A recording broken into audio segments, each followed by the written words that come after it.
Hello everyone, my name is Ngoc Nguyen from Human Technologies Interaction Group.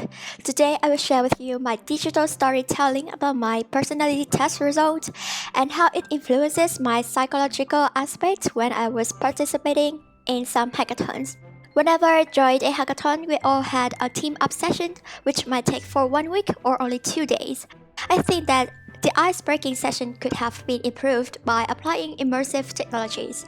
However, the reluctance of using these technologies is reasonable in the context of online meetings. Do you know why? I may review it a bit. Communication. Yes, classical issue.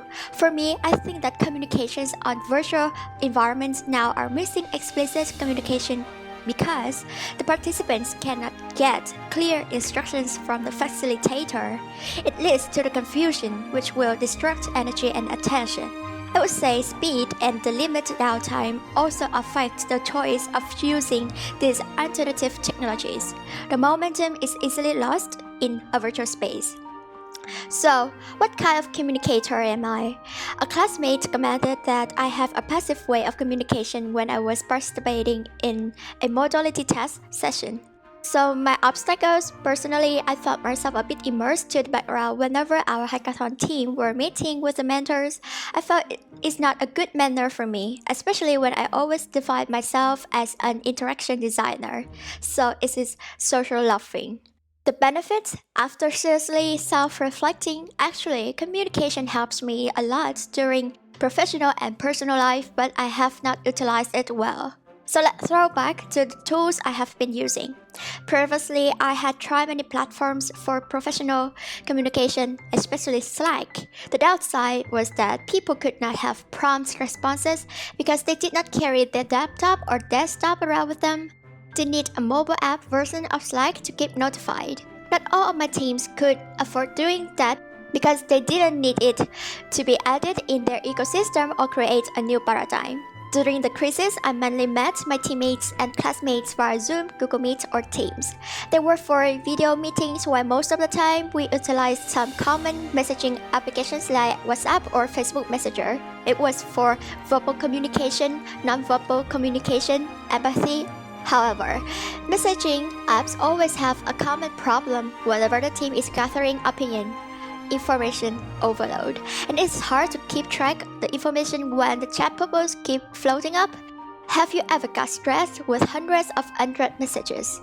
You get my empathy. After each meeting session, I felt it was very energetic and motivational. However, I could only keep that motivation for a short time because maybe I was lack of the social presence.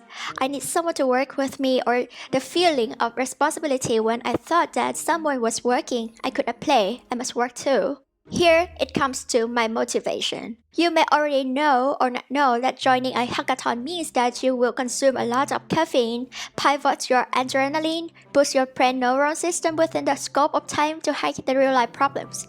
Yes, it was genuinely tired. And given that, before exploring my motivation, I need to ask myself, why do I need to join these hackathons? Is it for my self-expression or self-development? Is it because I want to know how people look at my achievement? Or I just want to win myself to get a better version of me? Is it an extrinsic or intrinsic motivation? After carefully checking Maslow's motivation model, my needs belong to the growth needs group. So back to my personality type, INFJ. 16 personalities page says that I tend to approach life with deep thoughtfulness and imagination. In my case, I currently passionate about well-being, sustainability, and technology topics. It results in my enthusiasm for participating such hackathons having these topics at their challenge.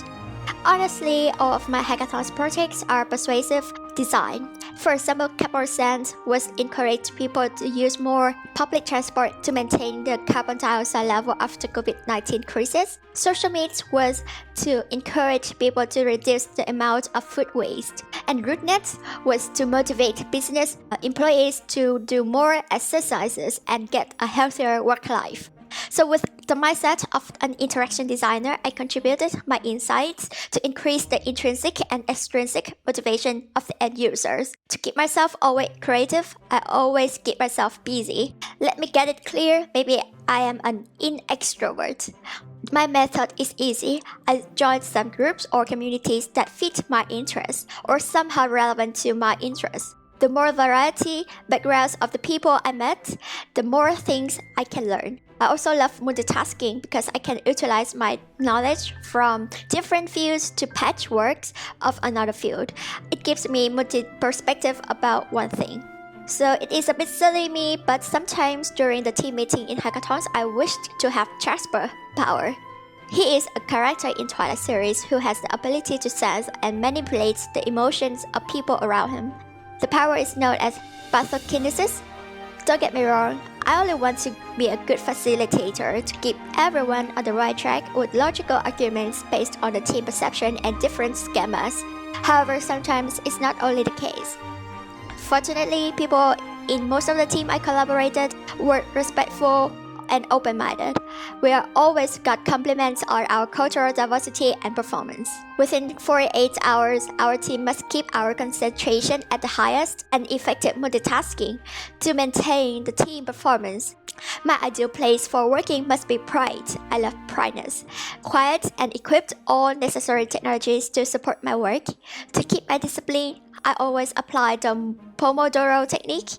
For each scope of working time, I will reward myself 5-minute break to recover my cognitive system. In hackathons, you will have a lot of meetings like team meetings, mentor meetings, company meetings. So how can I survive through these events? A classical method is taking notes. I use all the methods to take notes. Pen and paper, good notes on iPad, Notion, messaging app.